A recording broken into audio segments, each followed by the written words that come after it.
పదారవిందం ముఖారవిందే వినివేశయంతం వటస్య పత్రస్య పుటేశయానం బాలం ముకుందం మనసా స్మరామి.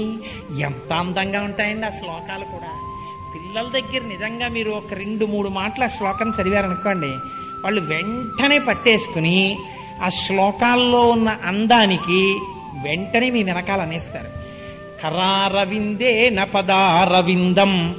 నిజంగా లీలాశకుడు అనుభవించిన ప్రక్రియ చూడండి. నేను అన్నాను కాబట్టి చెప్పేస్తాను.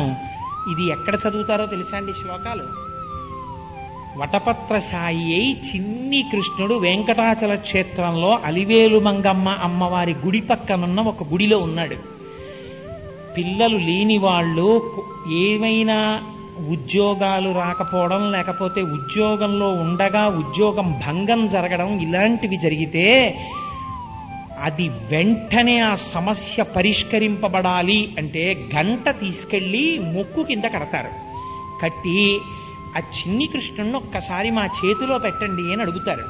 అడిగితే ఇలా చుట్టుకుని పడుకున్నటువంటి ఆ శేషశయనం మీద మర్రాకు మీద పడుకున్నటువంటి చిన్ని కృష్ణుడిని తెచ్చి చేతుల్లో పెడతారు. భార్యాభర్తలు ఇద్దరు పట్టుకుంటారు. పట్టుకున్న తర్వాత ఒక వృద్ధ అర్చక స్వామి ఉంటారు అక్కడ.